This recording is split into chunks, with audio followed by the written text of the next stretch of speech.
अनंत कोटि ब्रह्मांड नायक राजाधिराज योगीराज परम ब्रह्मा श्री सच्चिदानंद सद्गुरु साईनाथ महाराज की जय हो।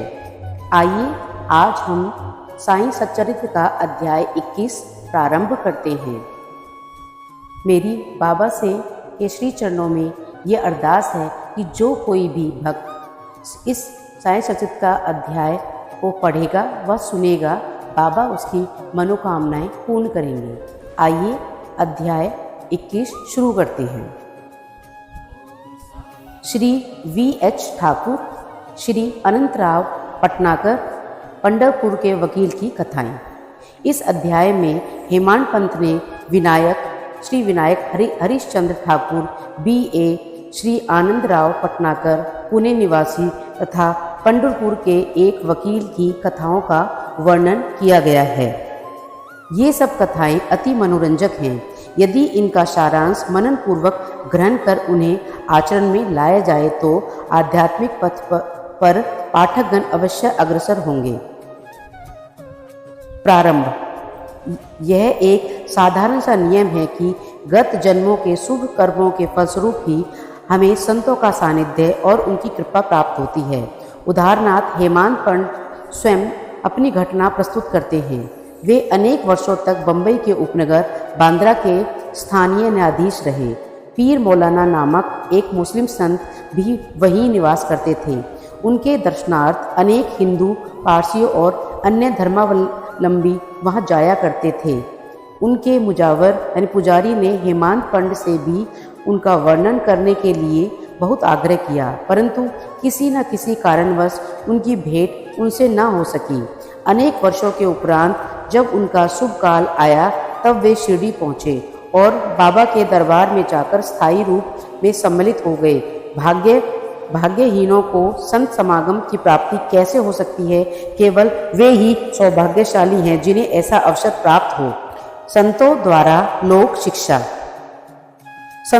लोक शिक्षा का कार्य चिरकाल से ही इस विश्व में संपादित होता आया है।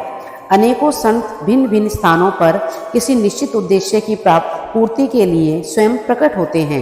यद्यपि उनका कार्यस्थल भिन्न होता है, परंतु वे सब पूर्णतः एक ही हैं। वे सब उस सर्वशक्तिमान परमेश्वर की संचालन शक्ति के अंतर्गत एक ही लहर में कार्य करते हैं।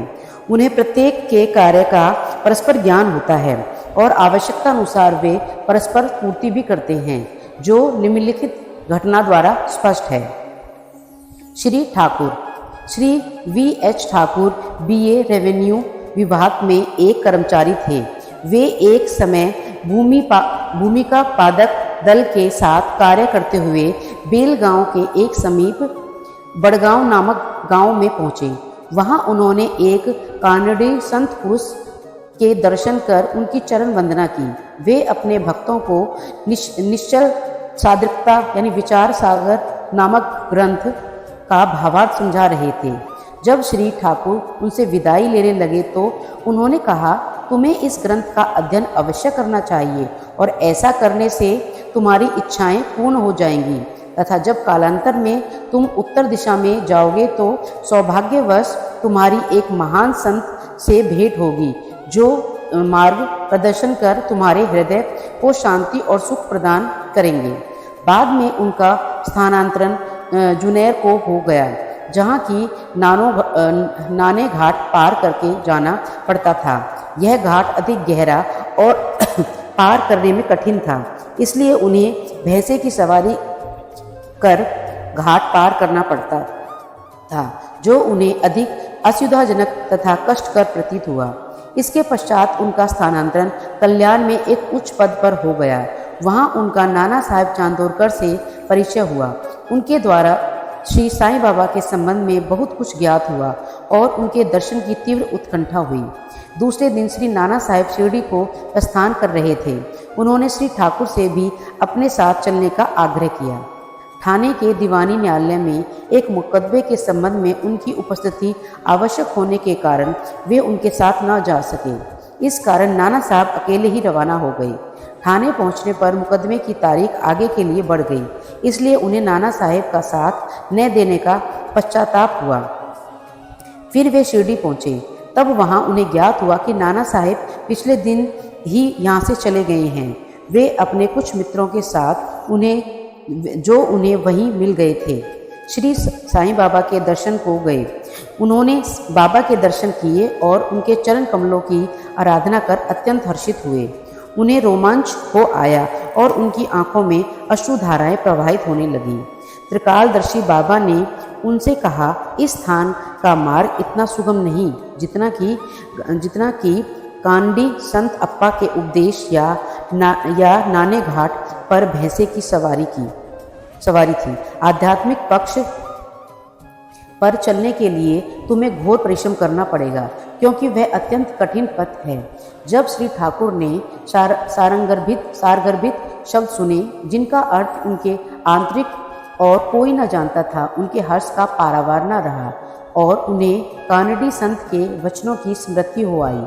तब उन्होंने दोनों हाथ जोड़कर बाबा के चरणों पर अपना मस्तक रखा और उनसे प्रार्थना की कि प्रभु मुझ पर कृपा करो और इस अनाथ को अपने चरण कमलों की शीतलता में स्थान दो।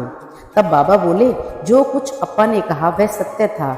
उसका अभ्यास कर उनके अनुसार ही तुम्हें आचरण करना चाहिए। व्यर्थ बैठने से कुछ लाभ नहीं होगा। जो कुछ तुम पठन करते हो उसको आचरण में भी लाओ, अन्यथा उसका उपयोग ही क्या। गुरु कृपा के बिना ग्रंथावलोकन तथा आत्मानुभूति निरर्थक ही है। श्री ठाकुर ने अभी तक केवल विचार सागर ग्रंथ में सैद्धांतिक प्रकरण ही पढ़ा था, परंतु उनकी प्रत्यक्ष व्यवहार प्रणाली तो उन्हें शिरडी में ही ज्ञात हुई। एक दूसरी कथा भी इस सत्य का और अधिक सशक्त प्रमाण है।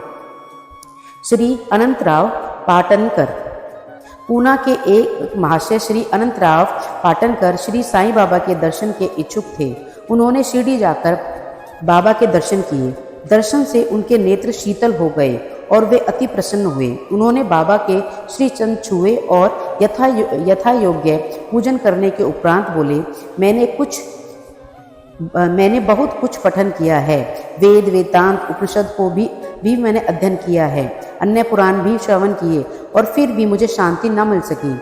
इसलिए मेरा पठन व्यर्थ ही सिद्ध हुआ। एक निरा अज्ञानी भक्त मुझसे कहीं श्रेष्ठ है। जब तक मन को शांति नहीं मिलती तब तक ग्रंथावलोकन व्यर्थ ही है। मैंने ऐसा सुना है कि आप केवल अपनी दृष्टि मात्र से ही और विनोदपूर्ण वचनों द्वारा दूसरों के मन को सरलतापूर्वक शांति प्रदान कर देते हैं। यही सुनकर मैं भी यहाँ आया हूँ। कृपा कर मुझ दास को आशीर्वाद दीजिए। तब बाबा ने निम्नलिखित कथा कही। घोड़ी की लीद के 9 गोले, यानी नवदा भक्ति। एक समय एक सौदागर यहाँ आया। उसके सम्मुख ही एक घोड़ी ने लीद की। जिज्ञासु सौदागर ने अपनी धोती का एक छोर बिछाकर उसमें लीद के 9 गोले रख लिए और इस प्रकार उसके चित्त को शांति प्राप्त हुई।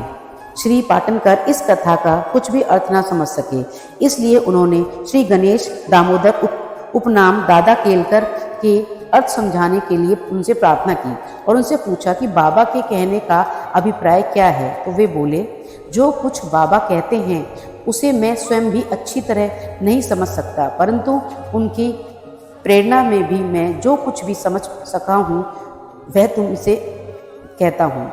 घोड़ी है ईश कृपा और 9 एकत्रित गोले हैं नवदा भक्ति यथा। पहली श्रवण, दूसरी कीर्तन, तीसरी नाम स्मरण, चौथी पाद सेवन, 5वीं अर्चन, 6ठी वंदन, 7वीं दास्य, 8वीं सख्य, 9वीं आत्मनिवेदन।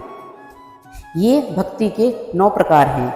इनमें से यदि एक को भी सत्यता से कार्यक्रम में लाया जाए तो भगवान श्री हरि अति प्रसन्न होकर भक्त के घर प्रकट हो जाएंगे। समस्त साधनाएं अर्थात जब तक योगाभ्यास तथा वेदों के पठन पाठन में जब तक भक्ति का संपुट न हो जाए बिल्कुल ही शुष्क है।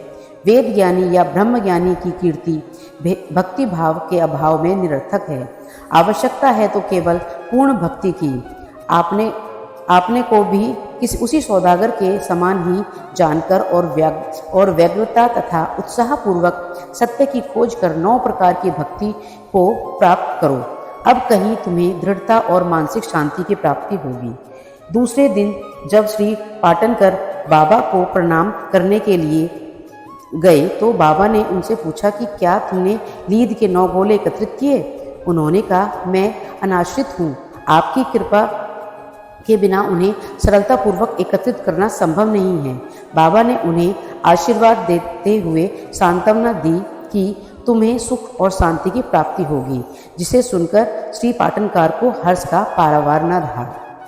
भक्तों के दोष दूर कर उन्हें उचित पथ पर ला देने की बाबा की त्रिकालज्ञता की एक छोटी सी कथा का वर्णन कर इस अध्याय को समाप्त करेंगे। एक समय पंढरपुर में एक वकील शिरडी आए। उन्होंने बाबा के दर्शन कर उन्हें प्रणाम किया तथा कुछ दक्षिणा भेंट कर एक कोने में बैठ वार्तालाप सुनने लगे। बाबा उनकी ओर देखकर कहने लगे कि लोग कितने धूर्त हैं, जो यहाँ आकर चरणों में गिरते और दक्षिणा देते हैं, परंतु पीठ पीछे गालियाँ देते रहते हैं। कितने ही आश्चर्य की बात है ना। यह पगड़ी वकील के सिर पर ठीक बैठती थी तथा उन्हें उसे पहननी पड़ी। कोई भी इन शब्दों का अर्थ ना समझ सका, परंतु वकील साहब इसका गूढ़ार्थ समझ गए। फिर भी वे सिर झुकाकर बैठे ही रहे। वाड़े लौटकर वकील साहब ने काका साहब दीक्षित को बतलाया कि बाबा ने जो कुछ उदाहरण दिया और वह मेरी ओर ही लक्ष्य कर रहा था, वह सत्य है कि यह केवल चेतावनी ही थी कि मुझे किसी की निंदा नहीं करनी चाहिए। एक समय जब उप न्यायाधीश श्री नूलकर स्वास्थ्य लाभ करने के लिए पंढरपुर से शिरडी आकर ठहरे तो बाथरूम में उनके संबंध में चर्चा हो रही थी। एक समय जब उप न्यायाधीश श्री नूलकर स्वास्थ्य लाभ करने के लिए पंढरपुर में शिरडी आकर ठहरे तो बार रूम में उनके संबंध में चर्चा हो रही थी। विवाद का विषय था कि जिस व्याधि से उप न्यायाधीश अस्वस्थ हैं, क्या बिना औषधि सेवन किए केवल साईं बाबा की शरण में जाने से उनसे छुटकारा पाना संभव है, और क्या श्री नूलकर सदृश एक शिक्षित व्यक्ति को इस मार्ग का अवलंबन करना उचित है। उस समय श्री नूलकर का और साथ ही साथ श्री साईं बाबा का भी बहुत उपहास किया गया।